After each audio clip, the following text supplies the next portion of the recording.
బ్రహ్మాండంగా అభివృద్ధి చేసినటువంటి మాజీ మంత్రివర్గ కుమార్ అజయ్ కుమార్ గారు, ఎమ్మెల్సీ కాకా మధు గారు, ఇంకా దివ్యాల రాజేంద్ర గారు, ఇదే జిల్లా అధ్యక్షుడు మాజీ అధ్యక్షుడు రేగా కాంతారావు గారు, రాకేష్ రెడ్డి గారు, ముందున్నటువంటి ప్రజాప్రతినిధులు, వేదిక మీద ఉన్న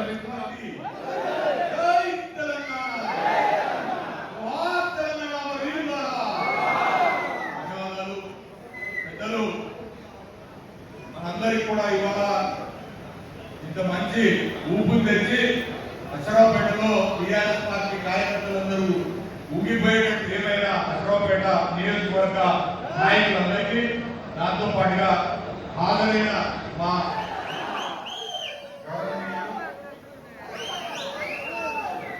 సభాధ్యక్షత వహిస్తున్న మాజీ శాసనసభ్యులు పెద్దలు మచ్చా నాగేశ్వరరావు గారికి,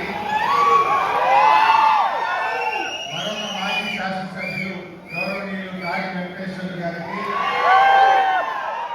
మాజీ మంత్రివర్యులు ఇప్పుడే మాట్లాడినటువంటి మిత్రులు గౌరవనీయులు పువ్వాడ అజయ్ కుమార్ గారికి, గౌరవ పార్లమెంట్ సభ్యులు, ఇవాళ ఖమ్మం జిల్లా పేరును పార్లమెంట్ లో వినిపిస్తున్నటువంటి మన ఎంపీ గారు వడ్డీరాజు రవిచంద్ర గారు, మన ఖమ్మం జిల్లా పార్టీ అధ్యక్షులు, శాసన మండలి సభ్యులు మిత్రులు తాతా మధు గారు, ఉమ్మడి ఖమ్మం జిల్లాకు ఇన్ఛార్జిగా 10కి 10 సీట్లు గెలిపిస్తానని కంకణం కట్టుకొని పార్టీ అభివృద్ధి కోసం కృషి చేస్తున్నటువంటి ఎమ్మెల్సీ గారు గౌరవనీయులు కక్కలపల్లి రవీంద్రరావు గారు, మన అశ్వరావుపేట నియోజకవర్గ ఇన్ఛార్జిగా పనిచేస్తున్నటువంటి మిత్రులు ఉద్యమకారులు తమ్ముడు రమణ గారు,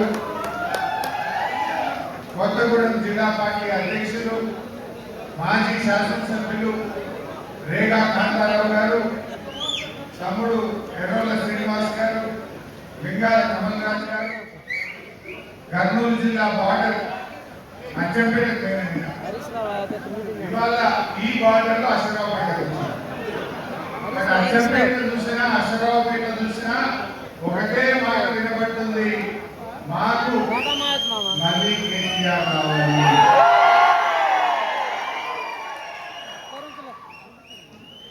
మార్పు రావాలి. ఈ మాటలు చెప్పడం కాదు, చేతలు చూపే మా కేసీఆర్ మళ్ళీ రావాలి అంటున్నారు.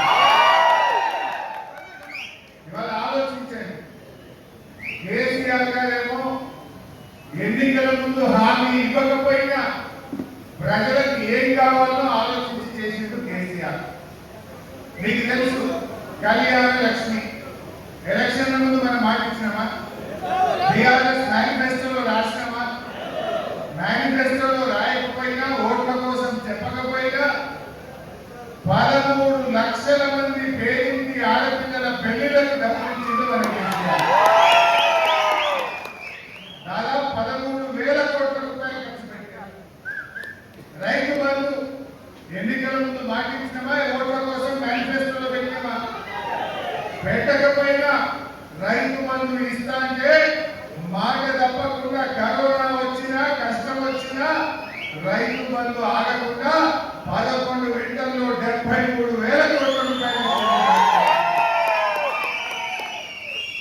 కేసీఆర్ రుణమాఫీ కావాలి. 2 లక్షల లోపులకు కాలేదు, 2 లక్షల మీదిలకు కాలేదు. ఒకసారి రుణమాఫీ గురించి ఏం చెప్పిందో చూద్దాం.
చెల్లించండి.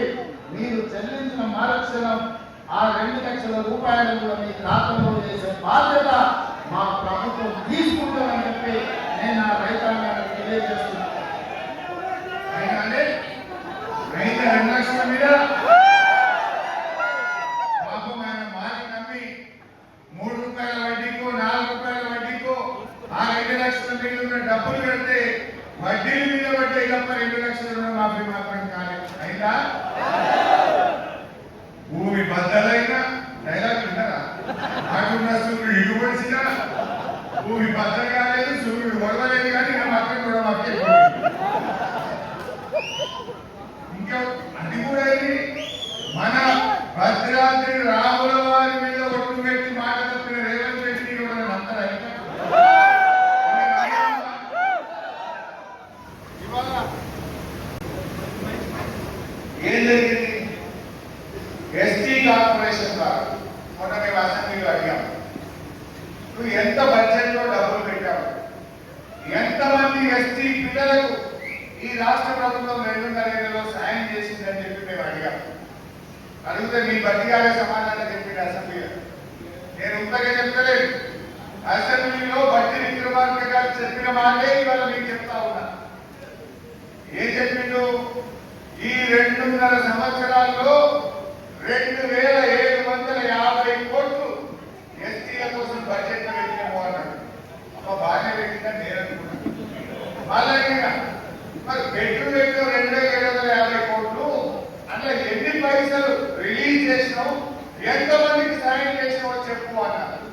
1 రూపాయి రిలీజ్ చేయలే, 1 సాయం చేయలేదు. ఇది గిరిజనుల మీద ఈ కాంగ్రెస్ పార్టీకి ఉన్న ప్రేమ.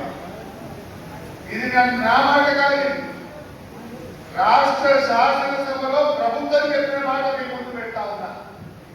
2,750 కోట్లు బడ్జెట్ పెట్టిండ్రు, 1 రూపాయి కూడా ఎస్టీలకు రిలీజ్ చేయనటువంటి దగులుబాజీ ప్రభుత్వం, గిరిజన వ్యతిరేక ప్రభుత్వం ఈ కాంగ్రెస్ ప్రభుత్వం.